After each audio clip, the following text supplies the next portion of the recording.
네, 함께 기도하시겠습니다. 여호와 우리 주여, 주의 이름이 온 땅에 어찌 그리 아름다운지요. 주의 영광이 하늘을 덮었나이다. 거룩하신 주님, 이 시간에 주의 은총과 은혜 가운데 서게 하시면 감사합니다. 찬송하며 주 앞에 서기 원하오니 연약한 자들의 입술에 찬양을 들으시고 간구를 들으시기 원합니다. 말씀의 은혜 내리시고 성령님의 역사로 함께 하옵소서. 예수 그리스도의 이름으로 기도합니다. 아멘. 찬송가 289장 찬송 드리시겠습니다.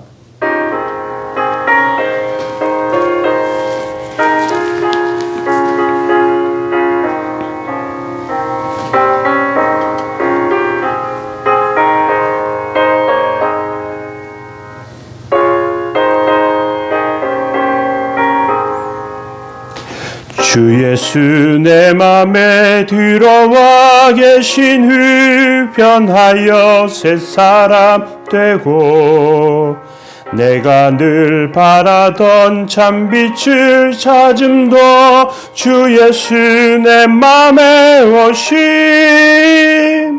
주 예수 내 맘에 오심 주 예수 내 맘에 오심 물밀듯 내 맘에 기쁨이 넘치는 주 예수 내 맘에 오심. 아멘. 시편 8편 찬송들 함께 보시겠습니다. 여호와 우리 주여, 주의 이름이 온 땅에 어찌 그리 아름다운지요.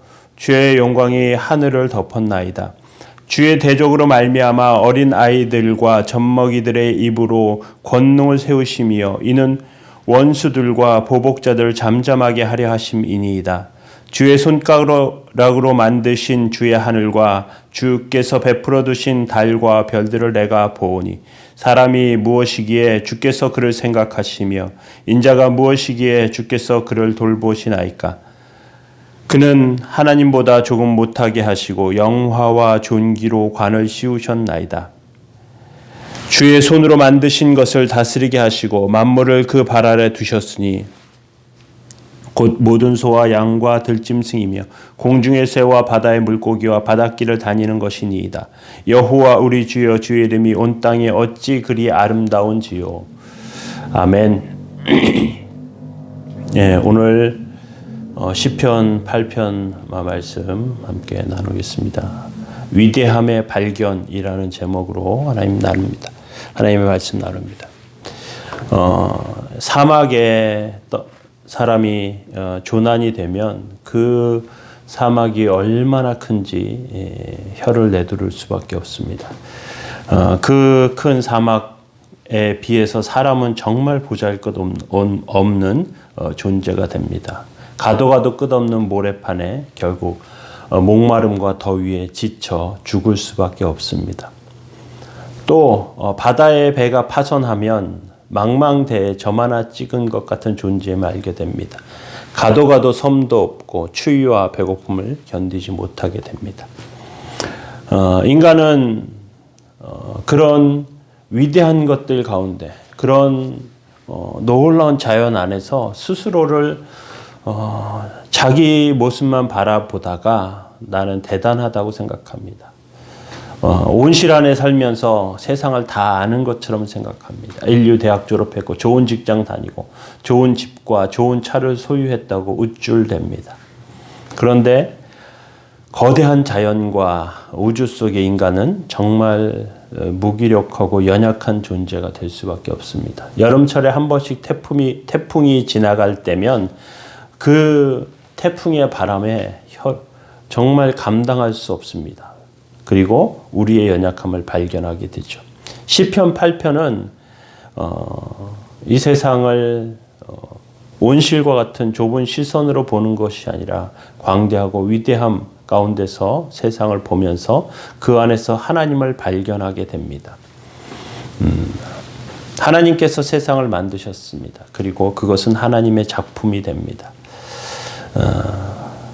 오늘 첫 번째로 시편 8편의 첫 번째 자연에 나타난 위대함, 하나님의 위대함에 대해서 생각해 보기를 원합니다. 1절에 여호와 우리 주여 주의 이름이 온 땅에 어찌 그리 아름다운지요 주의 영광이 하늘을 덮었나이다. 찬양됐어요. 여호와 우리 주여 주의 이름이 온 땅에 어찌 그리 아름다운지요. 그렇게 되는 찬양이 있는데 정말 이 시편을 너무 아름답게 잘 곡조를 붙인 찬양 같아요. 화가가 그림을 그릴 때 그 화가가 그린 그림의 한쪽 편에는 화가의 사인이 들어있어요. 구탱이에 있는 그 사인은 그 그림이 얼마나 가치가 있는지를 나타낼 때가 있습니다. 유명 화가의 그 이름 하나 때문에 가격이 천정부지로 뛰어오르기도 합니다. 하나님께서는 산과 들과 해와 달과 우주와 온 우주를 만드시면서 자신의 이름을 직접 그 우주 안에 기록하시지 않고 보이지 않게 남기셨어요. 육안으로 보이지 않지만 하나님의 이름이 온 우주에 가득합니다. 그래서 시편 8편 기자는 여호와 우리 주여 주의 이름이 온 땅에 어찌 그리 아름다운지요 주의 영광이 하늘을 덮었나이다. 하늘을 쫙 덮은 하나님의 영광을 발견하는 것입니다. 작은 곤충 하나에도 또 구석구석에 숨어있는 식물의 그 아름다운 모습에도 하나님의 신비와 능력이 들어있습니다. 그런데 사람들은 이것을 잘 발견하지 못할 때가 많아요. 인생의 감옥에 갇혀서 내가 가진 어떤 고통이나 또 괴로움이나 이런 것을 시야가 가려서 그 다음 것들을 보지 못해요. 그래서 정말 인생을 살아가면서 여유 없이 사는 것이 아니고 한 귀퉁이에 여백을 가지고 사는 것은 굉장히 중요한 것 같아요. 동양화는 여백의 미라고 그렇게 표현하는 어떤 분의 말을 들어본 적이 있어요. 그 삶을 통해서 그 공간과 비어진 것과 이런 모든 것들이 얼마나 아름다운가 하는 것이죠. 모든 것이 꽉 채워져 있는 것이 아니라도 그 삶을 통해서 그 모습을 통해서 하나님의 그런 온전하심을 발견하게 됩니다. 그런데 하나님께서 이런 것들 가운데 정말로 그 작품 중에 작품으로 만드신 것이 있습니다. 그것은 사람들입니다. 사람들. 하나님께서 인간을 만드실 때 작품 중에 작품으로 만드셨어요. 그래서 그 작품을 통해서 또 세상을 더 아름답게 만드시려는 하나님의 뜻이 있었습니다. 그런데 사람들이 이것을 잘 모르고 잘 깨닫지 못하고 그리고 하나님의 솜씨, 하나님의 그 위대하심을 잘 깨닫지 못할 때가 있습니다. 2절에 보면 이렇게 되어 있어요. 주의 대적으로 말미암아 어린아이들과 젖먹이의 입으로 권능을 세우시며 이는 원수들과 보복자들을 잠잠하게 하려 하심이라. 하늘만 쳐다보면 감격하면서 또 그런 가운데 이 아름다운 세계에 침입자들이 있습니다. 탐욕자들이에요. 초청장 없이 뛰어듭니다. 욕심과 죄로 하나님 만드신 세상 파괴합니다. 그런데 이런 것 가운데 하나님께서 어린아이들과 젖먹이의 입으로 젖먹이에 대해 찬송으로 악의 세력을 물리치신다고 합니다. 이걸 적절하게 표현할 예가 어디에 있을까?